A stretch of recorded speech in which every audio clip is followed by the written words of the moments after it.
Hi guys, Forgotten Wolf here, and I want to bring up a comparison I saw in F1 this year being Norris's 2025 season and Vettel's 2010 season. Before we begin, this took a ton of time, so please like, share, and subscribe, and let's begin. When I compare these two seasons, I'm not judging which season is better. I'm pointing out the remarkable similarities between these two seasons. I'll start with the obvious ones. Both Vettel and Norris had Australian teammates with Webber and Piastri, and they both had the fastest car in the grid, which somehow keeps getting screwed up by, more specifically, McLaren. But both Norris and Vettel were coming off seasons that they were the runners-up in the championship, and the previous season's winner's team was a lot worse, being Braun GP and Red Bull. Now let's get on to the actual season. To start off 2010, the very first race, Vettel won in I want to say it's Bahrain or Australia. Yeah, it's Bahrain, and Norris won in Australia.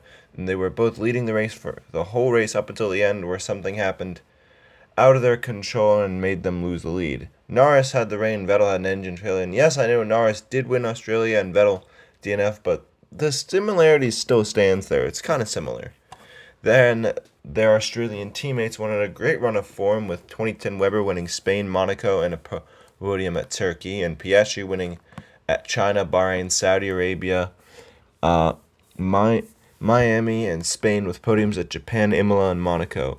Both drivers were all on the back foot to start the season, and then things became even worse with crashes with their teammates, which would leave Norris out of the race in Canada and Vettel out of the race in Turkey. And it was ultimately the team that lost that weekend and that day. Of course, Vettel crashed with Webber in Turkey, allowing for Webber to extend his championship lead, and Norris had a DNF in Canada after crashing with Piastri, allowing Piastri to extend his championship lead. Either way, both drivers looked kind of cooked after their crashes. Both Vettel and Norris were in hot water, and, well, I wasn't around to see the media reaction to Vettel 2010 season. Well, I was around.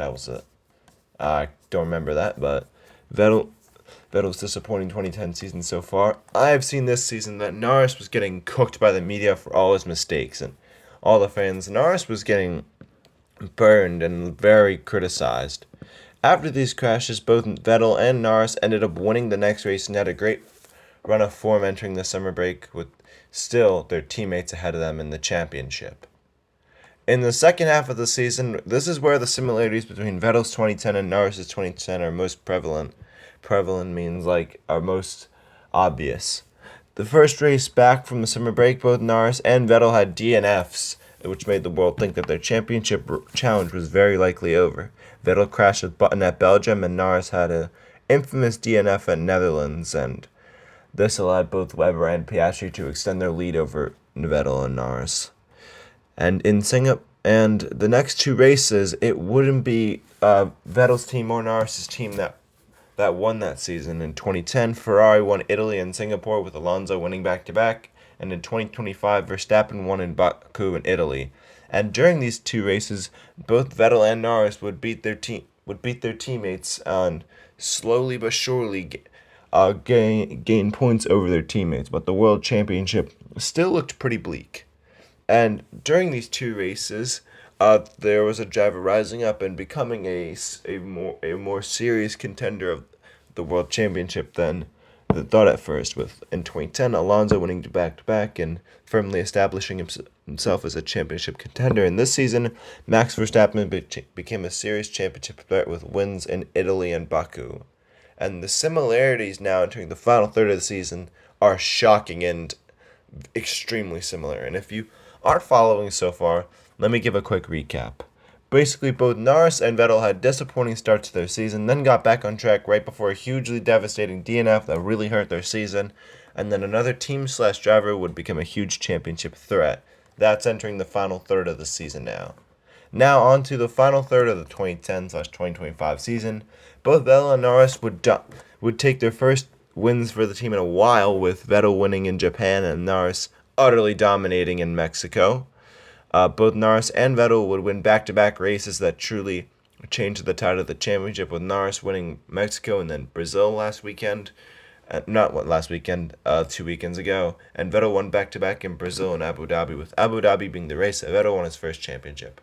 I know the timing here is different, but it still seems that back-to-back wins changed the championship for both these guys and gave them the lead at the end of this back-to-back. And it seriously helped them recover. And of course, the 2025 season hasn't concluded, so if this very similar pattern continues, let's use the 2010 season to predict the 2025 final 3 rounds. And the remaining races are Las Vegas, Qatar, and Abu Dhabi. In Las Vegas, the third to last round of the season, which in 2010 was Korea, Vettel DNF'd in Korea, and now it's Las Vegas. And if the trend continues, Norris will have a DNF, which will be extremely sad and depressing. Then the final 2 races of the season should be wins for Norris in Qatar and Abu Dhabi, as Vettel won Brazil and Abu Dhabi, and Norris should secure the championship in one of the 2 races. And that concludes this video. So let me know in the comments if you agree that Norris's championship 2025 and Vettel's championship season 2010 are unbelievably similar. I think they are, and in 2010 Vettel won the championship, and I think that Norris will become the 2025 world champion, as that looks to be what's going to happen. And if you want more like this, at 750 likes, I'll do a video on how Mercedes formed an F1 empire. And at 75k views, I'll do a video on the life of Jaime Lannister. The 100 sub special is coming. I'm still working on it. But until then, bye!